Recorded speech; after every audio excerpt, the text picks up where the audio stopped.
বিশ্বনবী সাহাবাদেরকে নিয়ে খেজুর খাচ্ছেন, সবাই খেজুর খেয়ে খেজুরের বীজ সামনে রাখে, বিশ্বনবী খেজুর খেয়ে বীজ সামনে রাখে না, পাশে ওনার মেয়ের জামাই আলী, আলীর বীজ সামনে রাখে। খাওয়ার পরে সবার সামনে বিচি সমান, নবীর সামনে কোনো বিচি নাই, আলীর সামনে বিচি বেশি। বিশ্বনবী বললেন, মান মিন্না আকসারু মুতানাওয়ালান আর রতাবা, চলো তো গুনি কার সামনে কতটা খেজুরের বিচি। খেজুরকে আরবিতে বলে আর রতাব। খেজুরের যে কত আরবি আছে আপনি কল্পনাই করতে পারবেন না। উট আরব দেশে বেশি, তাই উটের আরবি আছে 400টা। খেজুর হয় বেশি, খেজুরের আরবি আছে 100 খানিক। আমরা শুধু ওটার আরবি জানি কি, জামাল, বাঈর, নাকা, এগুলো 400টা আরবি কাব্যগ্রন্থ পড়লে আপনি 400টা পাবেন মোট ওটের আরবি। তেমনি খেজুরকে আমরা জানি তামার। সৌদি আরব, মিশরে তামার বললে চিনবেই না, বলতে হবে বালাহ। আতি কিলো বালাহ, 1 কেজি বালাহ দেন। বালাহ মানে খেজুর, তামার মানে খেজুর, রতাব মানে খেজুর। কোরআনে আছে রতাবান জানিয়া। মারিয়াম যখন সাইয়েদনা ঈসা আলাইহিস সালামকে প্রসব করলে, তার করলো কে? এই জন্য যে সমস্ত নারীরা পেটের মধ্যে বাচ্চা আছে, সন্তান সম্ভবা, তারা খেজুর খাবেন। বাচ্চারে সুস্থ রাখবে কে? আবার মক্কায় মদিনাতে নতুন বাচ্চা জন্ম নিলে বিশ্বনবী বাচ্চার কাছে যে খেজুর খেয়ে খেজুর মিশ্রিত বিশ্বনবীর মুখের লালা বাচ্চার মুখে লাগিয়ে দিত। আল্লাহু আকবার। বিশ্বনবী সাহাবাদের বললেন, মান মিন্না আকসারু মুতানাওয়ালান আর রতাবা, চলো কে বেশি রতাব খেয়েছে মানে খেজুর খেয়েছে গুনি। গুনতে শুরু করা হলো। সবচেয়ে বেশি দেখা গেল সাইয়েদনা আলীর সামনে। বিশ্বনবী বললেন, দেখো আল্লাহ কি খাদক জামাই আমাকে দিয়েছে, এমন খাইতে পারে, সবার সামনে বিচি কম, আলীর সামনে বিচি ডবল। এখন আলী কি বলবে? আলী বলে, আমার শ্বশুরও কম খাইতে পারে না, দেখো সবার সামনে বিচি আছে আর আমার শ্বশুর বিশ্বনবীর সামনে কোনো বিচিই নাই, তার মানে খেজুর খাওয়ার সময় উনি বিচি সহ মেরেন করতেন। এক কালো মহিলা সাহাবী বিশ্বনবীর কাছে এসেছে। বিশ্বনবী বললেন, লা ইয়াদখুলান্নাল জান্নাতা সাফরা ওয়ালা সাউদা, তুমি তো কালো নারী, কোনো কালো নারী তো জান্নাতে যাবে না। মহিলা দিলেন চিৎকার। বিপদের কথা শুনলে মহিলাদের কান্নাকাটি আছে না নাই? আড়াই ওরাতে আছে না নাই? মহিলাদের অন্তর নরম। এজন্য বিশ্বনবী বলেছেন, মহিলারা কবরের সামনে যে জিয়ারত করবে না, কারণ কবরের সামনে গেলে বলবে, আমারে ফালাইয়া গেল গো, কই গেল রে, আমারে লইয়া যাও রে। কান্নাকাটি আছে না নাই? গড়াগড়ি খায়, নিজের জামা নিজে ছিঁড়ে ফেলে, নিজের গালে নিজে থাপ্পড় মারে, এরকম নারী আছে না নাই? এজন্য মহিলারা ঘর থেকে দোয়া করবে, পুরুষেরা কবরস্থানে ঢুকে কবরের সামনে দাঁড়িয়ে দোয়া করবে। ঠিক কি না? বিশ্বনবী বললেন, লা ইয়াদখুলাল জান্নাতা সাফরা ওয়ালা সাউদা, কালো নারী, মেটে রঙের নারী জান্নাতে যাবে না। মহিলা কান্না শুরু করে দিল। মহিলা বলল, নবী আপনি বলেছেন, আল মারআতু ইযা সাল্লাত খামসাহা, কোন নারী যদি নামাজ পড়ে, ওয়া সামাত শাহরাহা, যদি রোজা রাখে, আতাআত বালাহা, স্বামীর আনুগত্য করে, হাফিজাত ফুরুজাহা, লজ্জাস্থানের হেফাজত করে, কোন নারী যদি এই 4টা কাজ করে, তার জন্য 8টা জান্নাতের দরজা খুলে দেয় কে? ও নবী, আমি তো 4টাই করি, কালো হওয়ার কারণে কি আমি জান্নাতে যাব না? এটা কেমন কথা? বিশ্বনবী বললেন, কেঁদো না, তুমি যখন জান্নাতে যাবা এরকম কালো থাকবা নাকি? তুমি তো পূর্ণিমার চাঁদের মতো হয়ে জান্নাতে ঢুকবা। তুমি যখন জান্নাতে ঢুকবে, তোমার ঐশ্বরিয়া রায়ের মতো সুন্দরী করে দিবে কে? তুমি বিশ্ব সুন্দরী হবা, তখন কি তুমি কালো থাকবা? মহিলা আবার খুশি হয়ে গেল, কারণ সুবহানাল্লাহ। তাহলে বিশ্বনবীর বিনোদন, সুস্থ বিনোদন, চিল্লায় বলেন ঠিক কিনা? আবার বিশ্বনবী বলতেন, উতিতু খামসান লাম ইয়াতাহুন্না নাবিয়্যুন ক্বাবলি, এমন 5টা জিনিস রব্বুল আলামিন আমাকে দিয়েছে, আমার আগে কোন নবীকে আল্লাহ এই 5টা জিনিস দেয় নাই। সুবহানাল্লাহ। 1 নম্বরে নুসিরতু বির-রু'বি মাসিরাতা শাহর, ভয় দিয়ে আল্লাহ আমারে সাহায্য করেছে।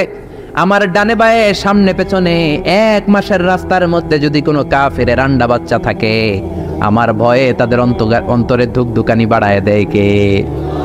নবী যেখানে অবস্থান করতেন, তার ডানে বায়ে সামনে পেছনে 1 মাসের এরিয়ার মধ্যে যদি কোনো কাফির থাকতো, মুশরিক থাকতো, বিষ্ণুবীর ভয়ে ঘুমের মধ্যে লাফ দিয়ে উঠতো।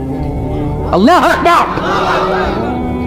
2 নম্বরে বিশ্বনবী বললেন, জুইলাত লিয়াল আরদু কুল্লুহা মসজিদান ওয়া তাহুরা, আমার জন্য আল্লাহ গোটা বিশ্বটাকে মসজিদ বানিয়ে দিয়েছে। গোটা বিশ্বটা মসজিদ। মসজিদ মানে মাকানুস সুজুদ, সিজদার জায়গা, যেখানে সিজদা দেন কবুল করবে কে? নূহ আলাইহিস সালামের জামানায় যে কোনো জায়গায় নামাজ পড়লে কবুল হতো না, মসজিদে যেয়ে পড়া লাগতো। মুসা নবীর উম্মত মসজিদ ছাড়া নামাজ পড়লে কবুল হতো না, সিনাগগে যেয়ে পড়া লাগতো।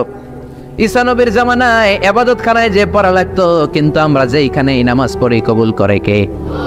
আজকের এই প্যান্ডেলে যদি নামাজ পড়ি কবুল হবে কি হবে না? বাইতুল মুকাররমে হবে কি হবে না, শোলাকিয়ার ময়দানে কবুল হবে কি হবে না, বাজারে পড়লে হবে কি হবে না, নদীর উপরে নৌকায় পড়লে, প্লেনের ভেতরে বাতাসে পড়লে, মহাকাশে যে স্যাটেলাইট চ্যানেলের মধ্যেও যদি পড়ি সেখানেও কবুল করে নেবে কে? জমিনের যেই জায়গায় নামাজ পড়ো কবুল করে নেওয়া হবে। আবার বললেন পুরো জমিনটারে আল্লাহ আমার জন্য তহুর বানিয়ে দিলেন। ফাইল্লাম তাজিদু মাআন ফাতায়াম্মামু সাঈদান তাইয়্যিবা, নামাজের সময় যদি তোমরা ওযুর জন্য পানি না পাও তায়াম্মুম করলেও কবুল করবে কে? এই সব জায়গায় নামাজের অনুমতি আর তায়াম্মুম, এটা কোন নবীর ছিল না, এটা স্পেশালি আল্লাহ বিশ্ব নবীকে দিয়েছেন। সুবহানাল্লাহ। মা আয়েশাকে নিয়ে বিশ্বনবী বানুল মুস্তালিকের যুদ্ধ থেকে রওনা হলেন। প্রতিমধ্যে মা আয়েশার গলার স্বর্ণের হার চুরি হয়েছে কিংবা হারিয়ে গিয়েছে। মা আয়েশা কান্নাকাটি করলেন, আমার হার, আমার হার। মেয়েদের স্বর্ণ হারাইলে খবর আছে না নাই? গোটা দুনিয়া ভাঙ্গা গেল কিছু বলবে না, যদি স্বর্ণ একটা হারায় বাড়ি তামা তামা করে ফেলবে, ঠিক কিনা? যে কয় ঠিক, মানে অভিজ্ঞতা আছে অনেক। নারীরা স্বর্ণ পছন্দ করে, তো মা আয়েশা তো নারী, উনি বললেন নবী আমার স্বর্ণ হারিয়েছে। বিশ্বনবী বললেন কাফেলা থামাও, গলার হার খোঁজো। সবাই মিলে গলার হার খুঁজতে খুঁজতে মাগরিবের নামাজের সময় প্রায় শেষ হয়ে যায়। এবার সবাই মিলে আবু বকর রে বকে, তোমার মাইয়ার কারণে আজকে এই দশা।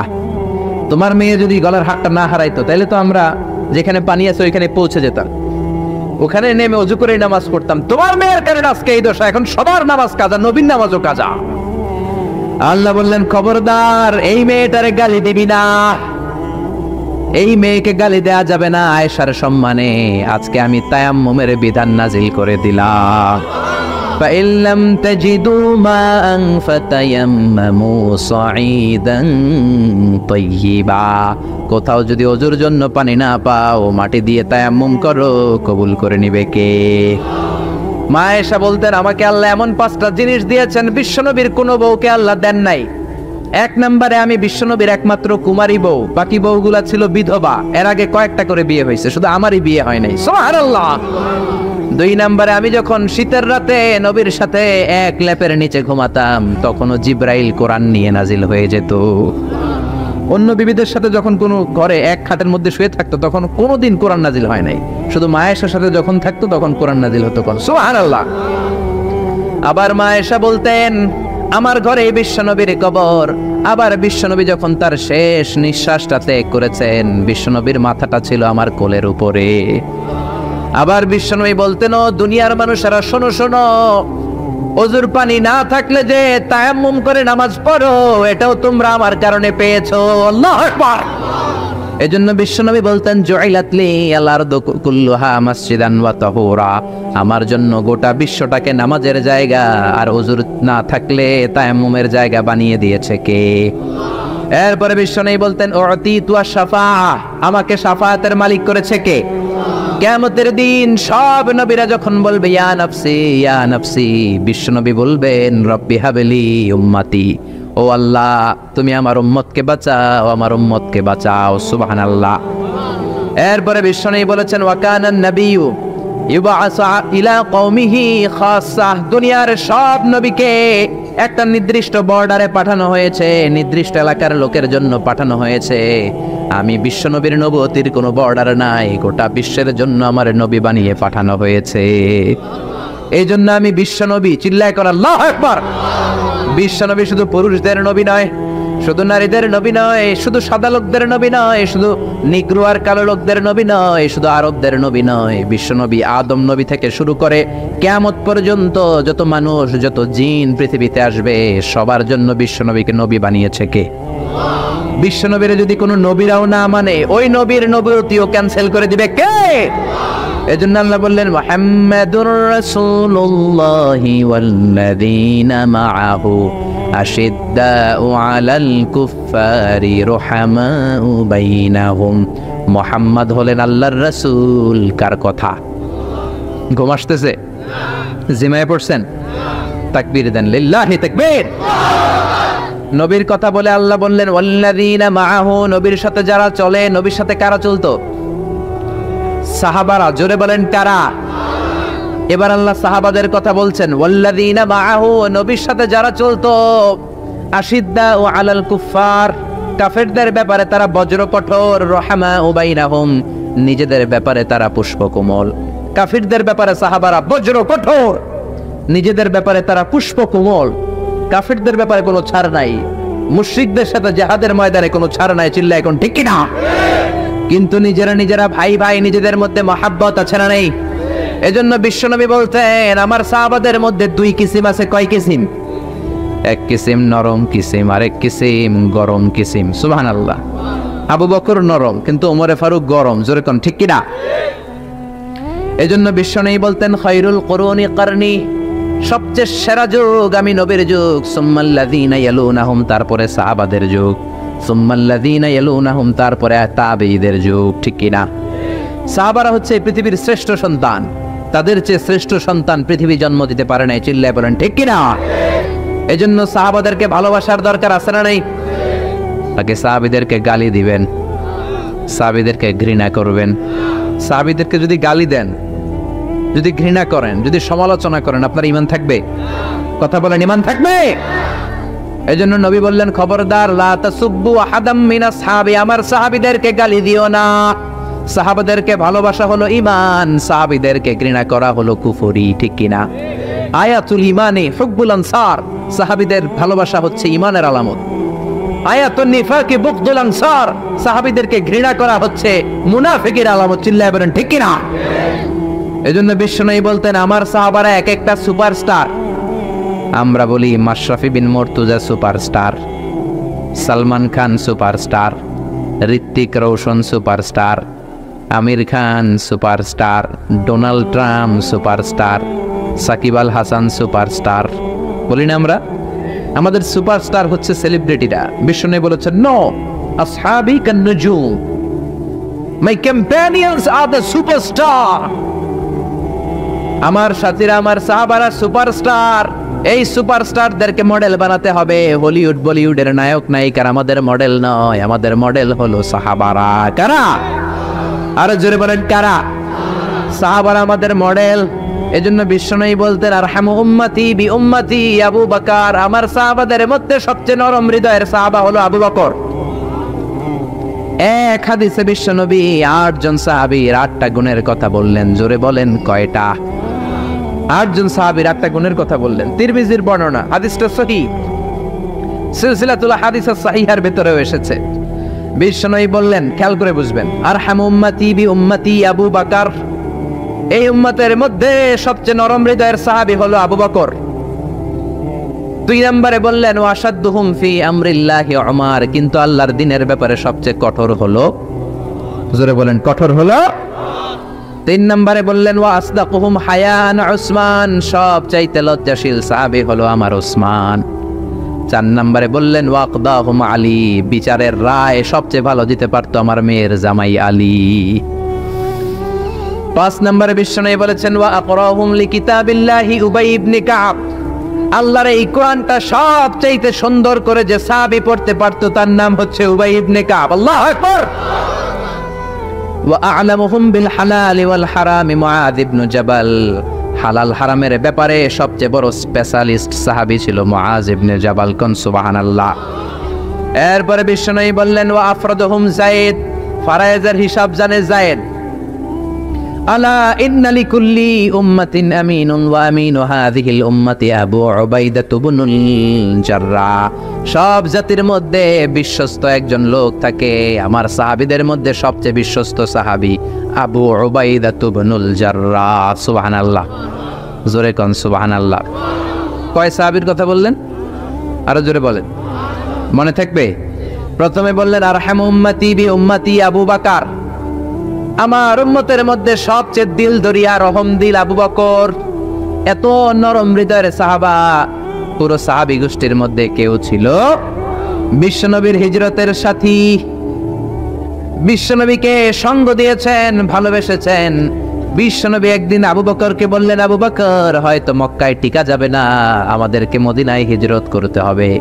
যেই দিন এই ইঙ্গিতটা বিশ্বনবী আবু বকরকে দিয়েছেন, ওই দিন থেকেই সাইয়েদনা আবু বকর হিজরতের জন্য রেডি। সুবহানাল্লাহ। যেদিন হিজরত করবেন সাহাবীদের চোখ ফাঁকি দিয়ে বিশ্বনবী আবু বকরের ঘরে গেলেন, ডাক দিলেন, আসসালামু আলাইকা ইয়া আবু বকর। আবু বকর ঘরে আছো কিনা? ডাক দিতে দেরি, ব্যাগ নিয়ে আবু বকরের বের হতে দেরি হয় না। আল্লাহু আকবার। বিশ্বনবী বললেন, আবু বকর ডাক দিলাম, ব্যাগ নিয়ে রেডি হইলা, কখন ঘুমিয়েছো, কখন ঘুম থেকে উঠেছো, কখন হাত মুখ ধইলা, কখন ফ্রেশ হইলা, কখন কাপড় গুছাইলা? আবু বকর বলল, নবী যখন বলেছেন হিজরতে আপনার সাথে আমার যাওয়া লাগবে, ওই দিন থেকে আজ পর্যন্ত আমি আবু বকর আমার পিঠটার বিছনাতে লাগাই নাই। ওই রাতে সাইয়েদনা আবু বকর যেই সওয়াব কামিয়েছেন, ওই সওয়াবটাকে যদি একটা পাল্লায় রাখা হয়, পৃথিবীর আমাদের সব সওয়াবগুলো যদি আরেক পাল্লায় রাখা হয়, ওই হিজরতের রাতের সওয়াবটা আবু বকরের যে সওয়াবটা, ওই আবু বকরের সওয়াবের পাল্লাটা মুহূর্তের মধ্যে ভারী হয়ে যাবে। সুবহানাল্লাহ, আসতে বলেন। এত নরম হৃদয়ের সাহাবী ছিলেন আবু বকর।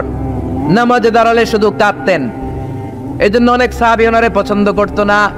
বিশ্বনবীর ইন্তেকালের পরে বছর খানিক মসজিদে নববীতে যতদিন বেঁচে ছিলেন ইমামতি করেছেন।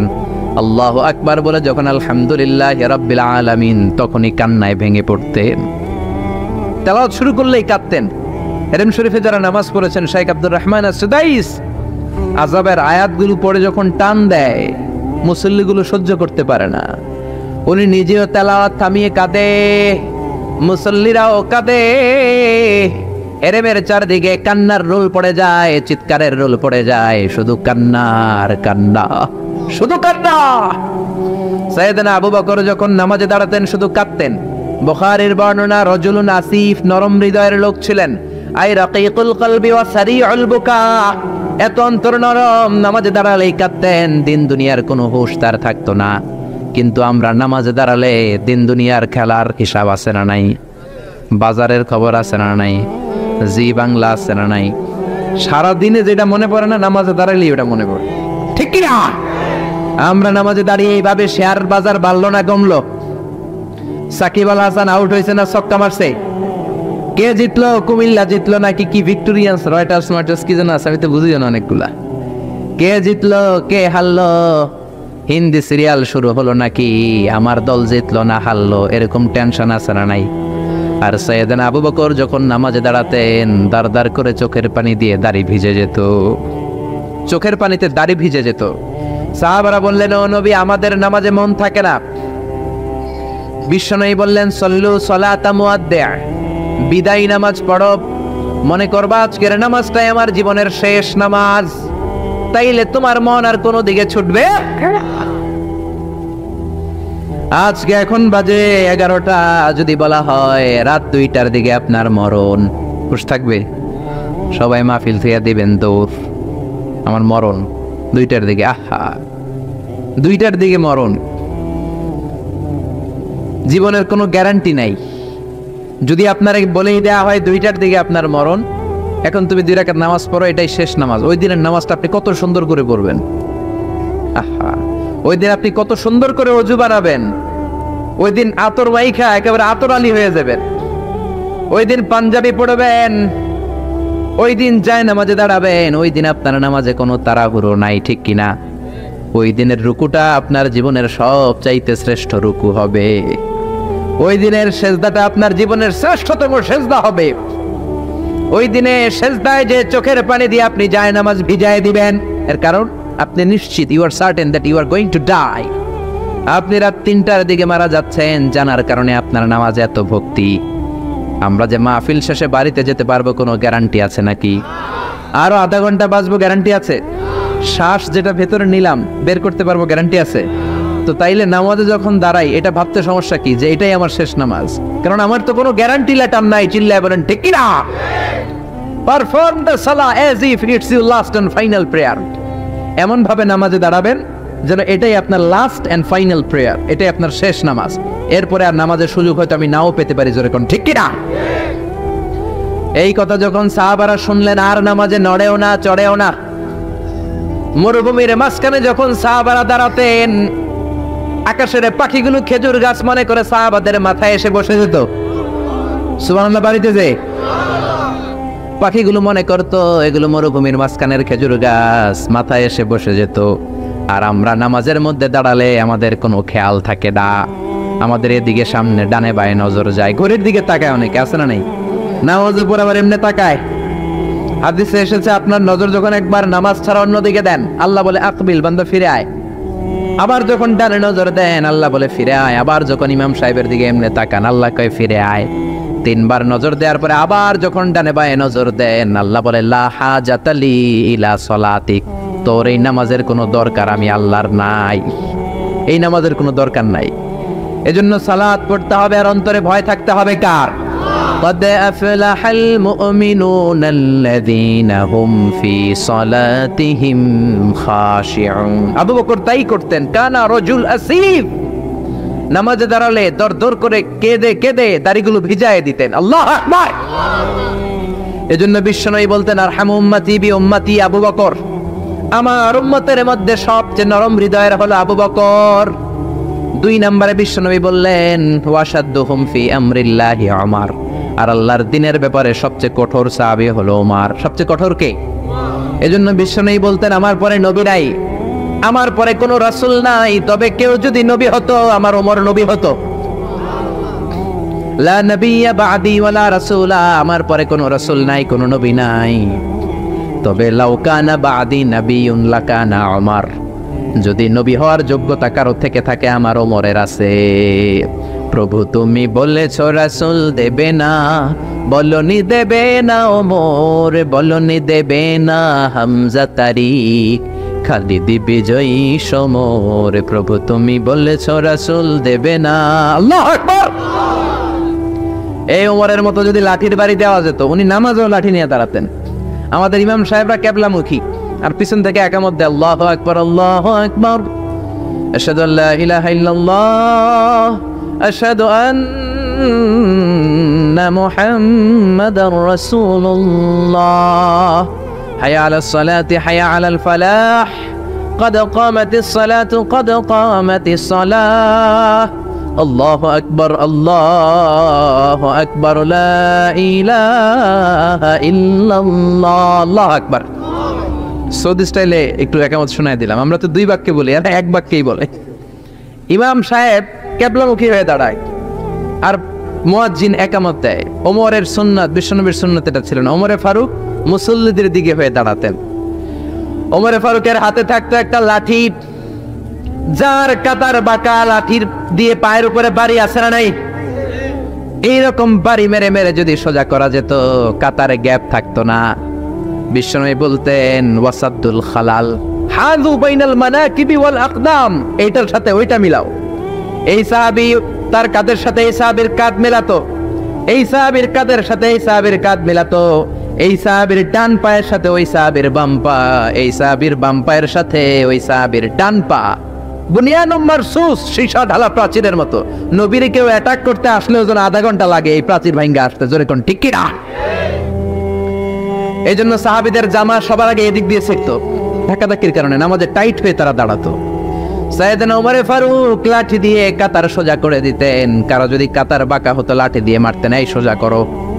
এই জন্য লাঠিরও দরকার আছে না নাই? আবু বকরের মতো নরম হৃদয়ের সাহাবা যেমনি দরকার, ওমরের মতো গরম 2-1টারও দরকার আছে না নাই? আমরা সারা জীবন ওয়াজ করলেও আপনারা নামাজি হবেন না, এটা জানি। যাদের নসিব ভালো 2-4 জন হবেন, বেশিরভাগই বেনামাজি। আমি সারা জীবন যদি মাদক নিয়ে ওয়াজ করি, গাঞ্জা খাওয়া বন্ধ হবে?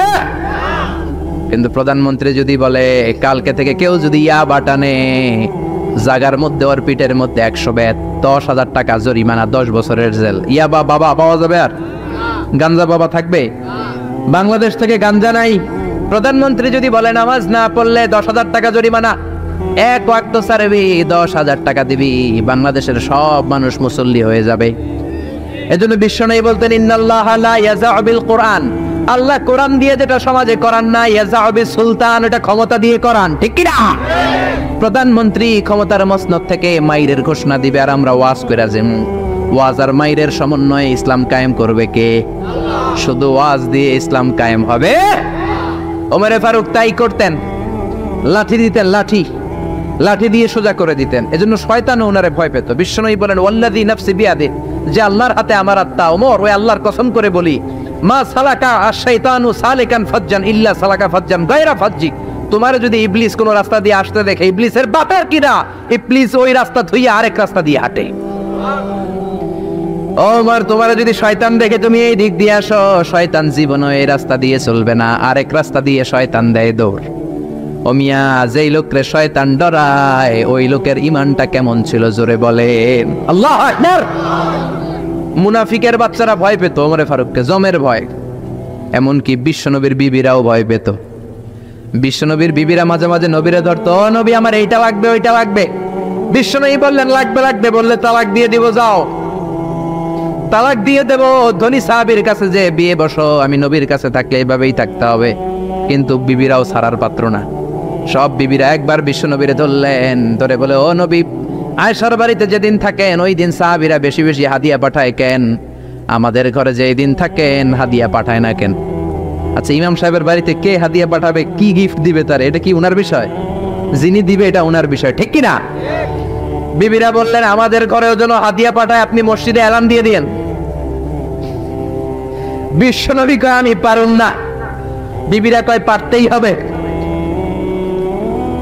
বিশ্বনবী বললেন, না না, আমি এই কথা মসজিদে বলতে পারবো না। বিবিরা বললেন, আপনি বলতেই হবে। ইন দা মিন টাইম দরজার বাইরে থেকে কে যেন সালাম দিল, আসসালামু আলাইকুম ওয়া রাহমাতুল্লাহ। বিশ্বনবী বললেন, ওয়া আলাইকুম আসসালাম। বিশ্বনবী বুঝলেন সালামটার কারণ না, এটা ওমরের সালাম। বিশ্বনবী সালামের উত্তর দিয়া বিবিদের দিকে তাকায় দেখে একটা বিবিও নাই। সব অন্দর মহলে দৌড়। সুবহানাল্লাহ কইবেন না? এই ভয়টা কিন্তু আবার ডাকাইত দেখলে যেই ভয় ওইটা না, এটাকে আরবিতে বলে হাইবাত। হাইবাত ওমর, ওমরের হাইবাত এমন ছিল, শয়তান ভয় পেত, মুনাফিকরা জমের মতো ভয় পেত। আমাদের মা উম্মুল মুমিনিন বিশ্বনবীর বিবিরা ওমরেরকে ভয় পেত। সুবহানাল্লাহ। আমরা বাচ্চারা যদি না খায়, খেতে চায় না, আমার এক মেয়ে ছোট্ট খেতে চায় না, গল্প বলে খাওয়াই, আমি এদিক দিয়ে খাওয়াইলে ওদিকে দৌড়, এদিক দিয়ে ধরলে ওদিকে দৌড়। আপনাদের ছেলে মেয়েদের একই অবস্থা, বাচ্চারা খেতে চায় না, ঘুমাতে চায় না। তখন আমরা বলি ঘুমাও না হলে বাঘ আসবে, বাঘ, বিড়াল আসবে, বিড়াল। আপনারা কি কন? আর ওরাতে হ্যাঁ বিলাই, বিলাই আইব, কুত্তা আইব। আমরা বলি কুকুর আসবে, বিড়াল আসবে, ঘুমাও ঘুমাও। বাচ্চারা তখন ভয়ে ঘুমায়। ওমরে ফারুক যখন মদিনার গভর্নর, মদিনার প্রেসিডেন্ট, মদিনার মায়েরা বিড়াল আর বাঘের ভয়ে দেখাতো না। বাচ্চারা যখন মদিনাতে খেতে চাইতো না, ঘুমাতে চাইতো না, মদিনার মায়েরা বলতো তাড়াতাড়ি ঘুমা, ওই যে ওমর আসতেছে, ওমর। চিৎকার করে পড়েন আল্লাহু আকবার। সবার জন্য সমান নীতি। 10 বছরে গোটা বিশ্বের অর্ধেক ক্যাপচার, পৃথিবীর অর্ধেকটা ক্যাপচার করলেন সাইয়েদনা ওমর। নিজ হাতে পিটিয়ে নিজের ছেলেকে বেহুশ করেছেন। আরেক বর্ণনায় আছে পিটিয়ে ছেলেটাকে নিহত করেছেন। যদি বর্ণনাটা দাইফ, কিন্তু আমাদের জন্য শিক্ষা আছে বর্ণনায়। হঠাৎ একবার ঘরে ঢুকলেন, ওই ছেলের নাম ছিল আবু শাহমা, মূল নাম আব্দুর রহমান। ওনার বিখ্যাত যে ছেলে আব্দুল্লাহ ইবনে ওমর, উনি আরেকজন। আরেক ছেলে ছিল আব্দুর রহমান, মারুফুন বিআবি শাহমা, সবাই তারে ডাকতো আবু শাহমা বলে। একদিন ঘরে ঢুকে দেখে মদের গন্ধ পাওয়া যায়। আবু শাহমারে বললেন, ইয়া আবা শাহমা, আশারিবতা খামরান, মদ খাইছস? কয় না আব্বা, শারিবতু নাবিজান, নাবিজ খেয়েছি। খেয়াল রাখবেন, মদ হারাম, মদ খেলে আসিবেন, কিন্তু নাবিজ খাওয়া হালাল। নাবিজ হচ্ছে আরব দেশেরা খায়, সাদা দুধের মধ্যে রাতে শক্ত খুরমা যদি 5টা ফেলে রাখেন, সকালে ওইটা দেখবেন দুধের রং আর সাদা নাই, খুরমার রস টেনে দুধটা লাল হয়ে গেছে। এটা খেলে স্বাস্থ্যের জন্য আরব দেশে খুব ভালো, কিন্তু এটা রাতে ভিজাইলে সকালেই খাইতে হবে। এটা যদি 3 দিন রেখে দেন, 4 দিন রেখে দেন, এটা তারির মতো মদ হয়ে যাবে, মাতলামি হবে, খাওয়া যাবে না। ওমরের ছেলে ওই মজাটা নেওয়ার জন্য 4 দিন ভিজায় রাখছে, তারপরে নাবিজ নামক মদ খেয়েছে। ওমর বললেন, মদ খাইছস নাকি? আবু শাহমা বলে, খাই নাই। ওমর বললেন, তাআলা ইলা, এদিকে আয়, ইফতাহ ফামাক, মুখ খোলো। মুখ খোলার পরে গন্ধ নিয়ে দেখে নাবিজ মাখানো মদের গন্ধ পাওয়া যায়। কোনো কথা নাই, কলারটা ধরলেন, টানতে টানতে মসজিদে নববীর বারান্দার পিলারে নিয়ে বাঁধলেন। জোরের আজান হলো, নামাজ পড়লেন। নামাজের পরে সালাম ফিরালেন। সালাম ফেরানোর পরে বললেন, মাকানাকুম ইনদানা হাদ। নামাজের পরে সুন্নত পরে সবাই বসবেন, একটা বিচার আছে। এই গুরুদণ্ড, এটাকে আরবিতে বলে হাদ, প্লুরাল হচ্ছে হুদুদ। সবাই যখন ওযু করে ঢুকতেছিল, বারান্দায় দেখে ওমরের ছেলে বাধা। সবার চিন্তা, হায় হায়, কি ঘটনা ঘটলো? প্রেসিডেন্টের ছেলে পিলারের মধ্যে বাধা কেন? নামাজের পরে হাজার হাজার সাহাবী সবাই বলল, খলিফা কি হয়েছে? মাল আমর, হোয়াট হ্যাপেন্ড? ওমরে ফারুক বললেন, এটাই নাবিজ খেয়েছে, তবে এটা মদ হয়ে গেছিল, এখন 80 বেদ দিব। কানা ঘুষা হাজার হাজার সাহাবী। কেউ কেউ বলল খলিফার ছেলে তো মনে হয় মারবে না, ধমক দিয়ে ছেড়ে দিবে। এরকম কিছু বিচার দেশে আছে না নাই? মিলায় দেয়, ঘুষ খায়া ছাইরা দেয়। এমপির গোলা হইলে 7 খুন মাফ, চিল্লা এখন ঠিক না? কেউ বলে না ওমর ছাড়ার পাত্র না, তবে 80টা মারবে না, 40টা দিবে অ্যাটলিস্ট। কয়টা? ওমর ফারুক চেয়ারে বসলেন, হাজার হাজার মানুষ, পিনপতন নীরবতা। জল্লাদরে বললেন হাতি জিলদ মিন বাইতুল মাল, বাইতুল মালের ঘর থেকে খেজুর গাছের চামড়া দিয়ে বানানো বড় সাইজের একটা চাবুক আন, সবচেয়ে বড়টা আনবি। সবচেয়ে বড়টা আনা হলো। এবার ওমরে ফারুক বললেন ইবদা বিসমিল্লাহ, শুরু কর আল্লাহর নামে। সাইয়েদনা ওমর ফারুকের সামনে দাঁড়িয়ে জল্লাদ মারবে 80টা বাড়ি। মারতে শুরু করেছে ওয়াহিদ, ইসনাই, তালাতা। 3 বাড়ি মারার পরে ওমরে ফারুক জল্লাদকে দিলেন এক থাপ্পড়। 3 হাত দূরে যে পড়লো জল্লাদ। জল্লাদের হাত থেকে চাবুক তুলে ধমক দিলেন, তুই কি চাবুক মারোস নাকি চাকরি বাঁচাস? আস্তে মারলি কেন? আসলে আস্তে মারে নাই, যত জোর ছিল ওমরের হুকুম তামিল করবে না এরকম জল্লাদ মদিনায় ছিল না। জোরে কোন ঠিক কিনা? যত জোর ছিল তত জোরে মেরেছে, কিন্তু ওমরের পছন্দ হয় নাই। ওমর বললেন ইনদাকা তালাতা ইনদি ওয়াহিদ, তোর হিসাবে 3টা, আমার হিসাবে মায়ের হইছে 1টা। আমি 2 নাম্বার থেকে শুরু করব। 2, 3 মারতেছে কে? মদিনাতে উনারসে পালোয়ান আর কেউ নাই। এক একটা বাড়ির আঘাতে ওমরের ছেলে আবু শামা চিৎকার করে কাঁদে। এক একটা বাড়িতে চামড়া ছিঁড়ে যায়, রক্তগুলো ছোপ ছোপ করে নববীর দেয়ালের মধ্যে লাগে। ছোট্ট ছেলেটা ডেকে বলে আব্বা আমারে মাফ করে দাও, আর জীবনে মদ খাবো না।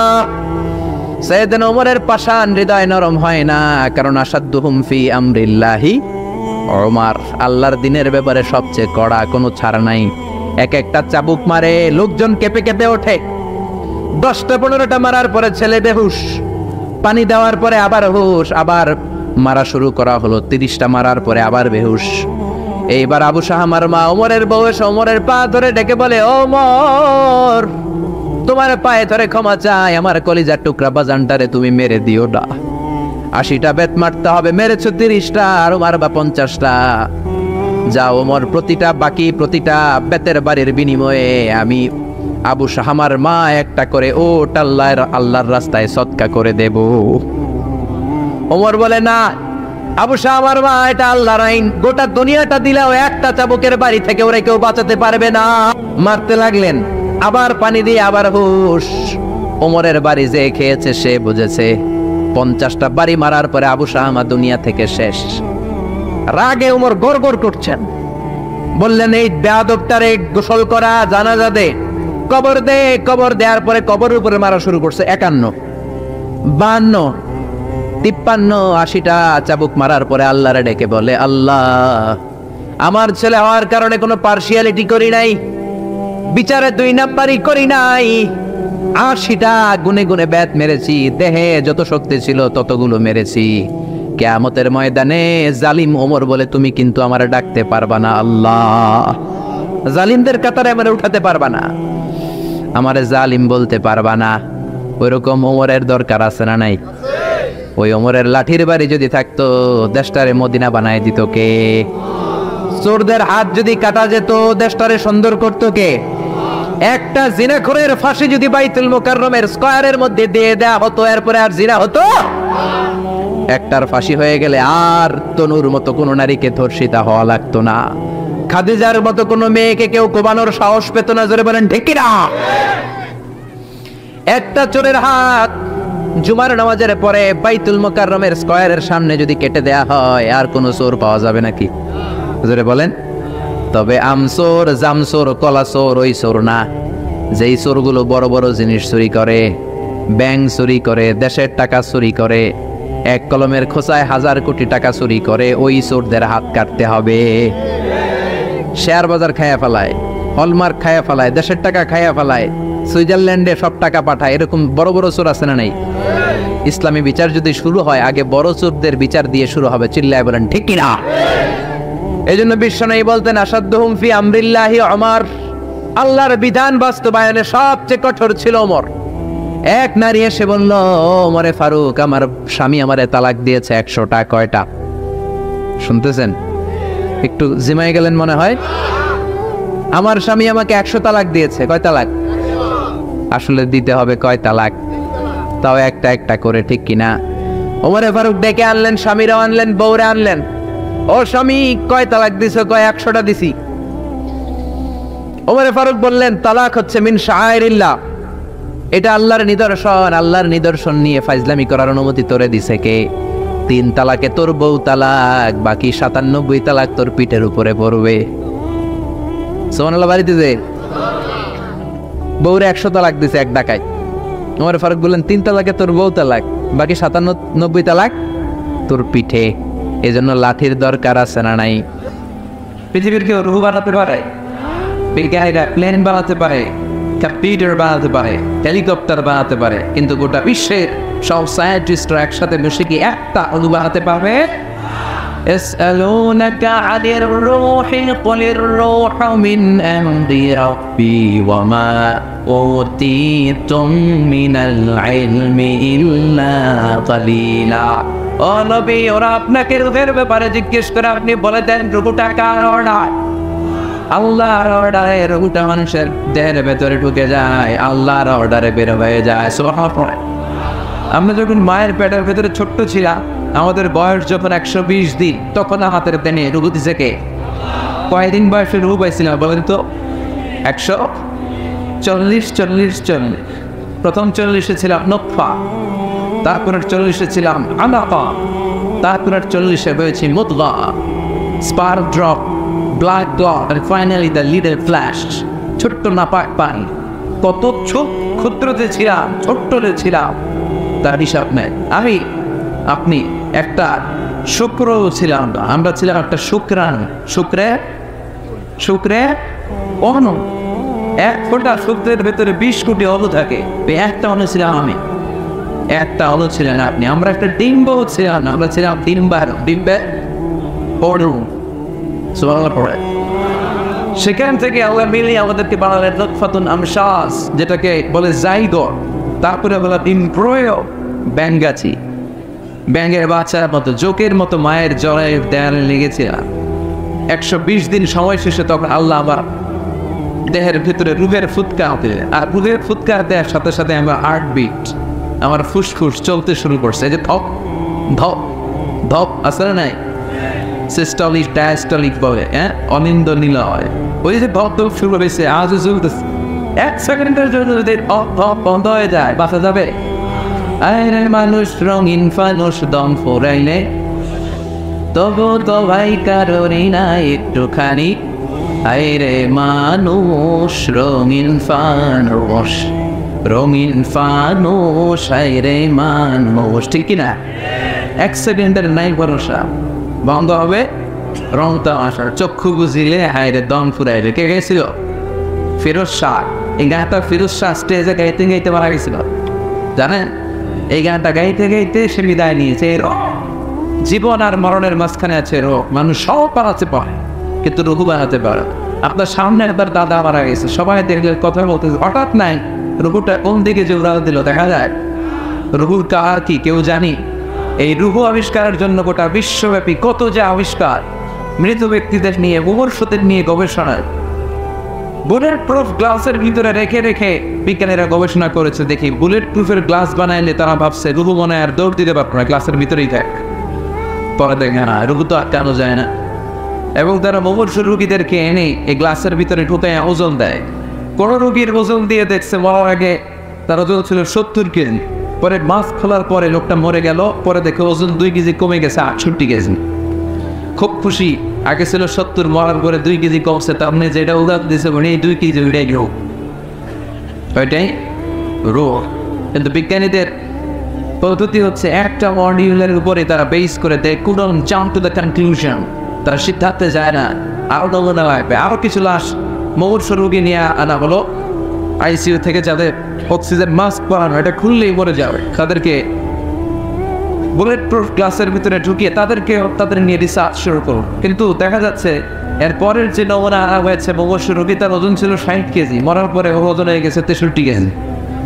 কথা বলে আগে তো না হয় কম ছিল, ওটা রুকু দিয়ে মিলাবে, এটা 3 কেজি বাড়ছে, এটা মিলাবে কি দিয়া? কথা বলে। এজন্য রব্বুল আলামিন বলে মরে গেলে এক একজনের এক এক অবস্থায়, কারো ওজন সমান থাকে, কারো কিছু বেড়ে যায়, কারো কমে যায়। এই গবেষণার মধ্য দিয়ে রূপ খুঁজে পাওয়া যায় না রূপুর মালিককে। يسألونك عن الروح قل الروح من أمر ربي وما أوتيتم من العلم إلا قليلا. سبحان الله.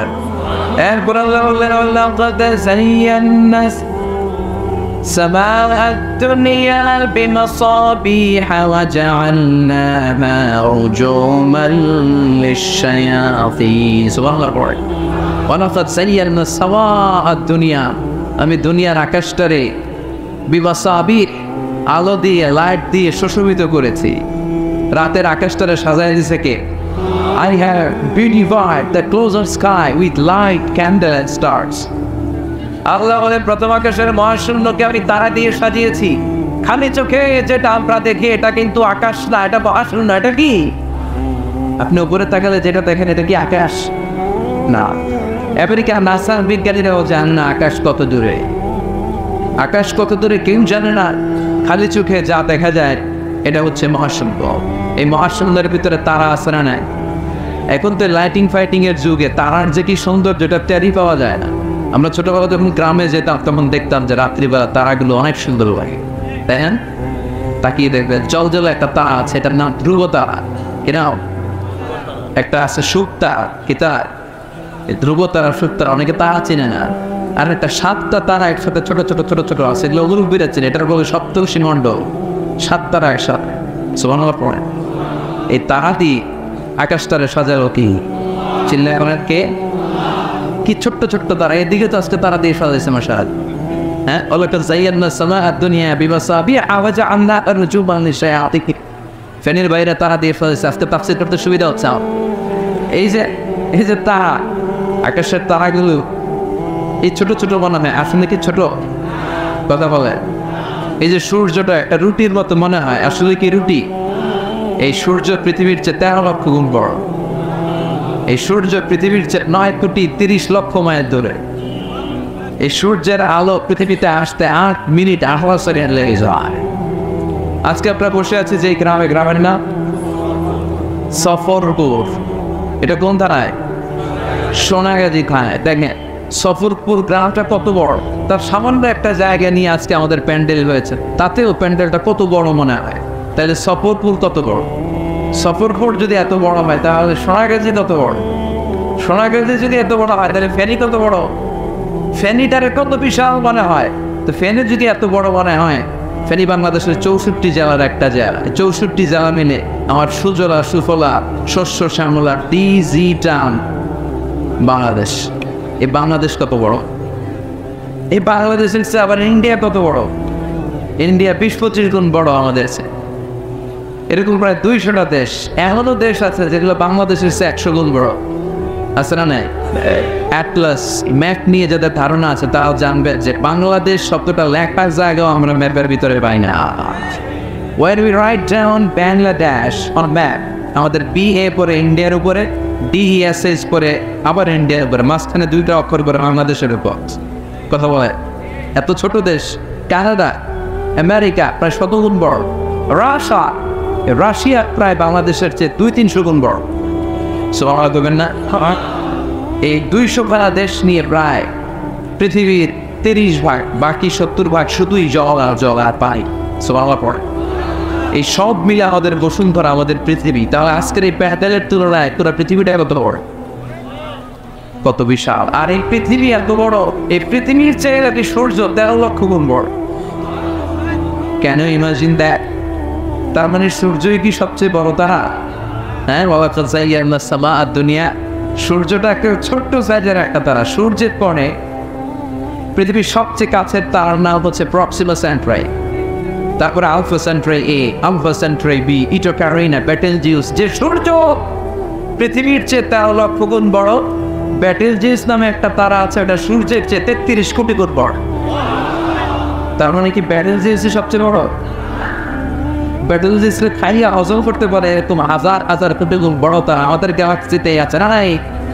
অন্য গ্যালাক্সি থুয়া দেয়, আমাদের গ্যালাক্সি এরকম lakh lakh crore crore billion billion trillion zillion billion octillion তারা নিয়ে আমাদের গ্যালাক্সি গঠিত। এই গ্যালাক্সির নাম হচ্ছে মিল্কি ওয়ে। আমাদের গ্যালাক্সির নাম মিল্কি ওয়ে। আমাদের গ্যালাক্সির পরে আমাদের সবচেয়ে কাছাকাছি প্রতিবেশী গ্যালাক্সির নাম অ্যান্ড্রোমেডা। আমাদের গ্যালাক্সি থেকে কেউ যদি অ্যান্ড্রোমেডায় যেতে চায়, এই গ্যালাক্সি থেকে ওই গ্যালাক্সি, এরকম কত হাজার কোটি গ্যালাক্সি যে আছে তার কোনো হিসাব নাই। আমাদের গ্যালাক্সি থেকে কেউ যদি অ্যান্ড্রোমেডাতে যেতে চায় তার 2.5 মিলিয়ন লাইট ইয়ার্স লেগে যাবে, মানে 2.5 আলোক বর্ষ লেগে যাবে। 2.5 মিলিয়ন আলোক বর্ষ সুবহানাল্লাহ পড়ে। আলোক বর্ষ বুঝতে অনেকের সমস্যা। এই পৃথিবীতে সবচেয়ে দ্রুতগামী যে বিষয়টা আবিষ্কৃত হয়েছে সেটা হচ্ছে লাইট, আলো। সবচেয়ে দ্রুত ছুটে আলো। কত দ্রুত? এই আলো সেকেন্ডে 1,86,000 মাইল বেগে ছুটতে পারে। কত মাইল বেগে? 1,86,000 মাইল বেগে। ঘন্টায় না, মিনিটে না, সেকেন্ডে কত দূর যায়? 1,86,000 মাইল বেগে। এই আলোর গতি সম্পন্ন কোনো রকেট যদি বানানো সম্ভব, এটা বানানো অসম্ভব। আলোর গতি সম্পন্ন কোনো রকেট যদি বানানো যায়, যেই রকেটটাই আলোর মতো সেকেন্ডে 1,86,000 মাইল বেগে ছুটবে, ঘন্টায় না, মিনিটে না, কিসে? যে রকেটটা আলোর মতো সেকেন্ডে ছুটবে 1,86,000 মাইল বেগে, এরকম রকেট দিয়ে আমাদের গ্যালাক্সি মিল্কি ওয়ে থেকে আমাদের কাছের গ্যালাক্সি অ্যান্ড্রোমেডাতে পৌঁছতে আপনার 25 লক্ষ বছর লেগে যায়। এই 25 লক্ষ বছরের প্রতিটা সেকেন্ডে এই রকেট 1,86,000 মাইল বেগে ছুটতে হবে। সুবহানাল্লাহ, বাড়ি থেকে বলে চিল্লায় পড়ে আল্লাহু আকবার।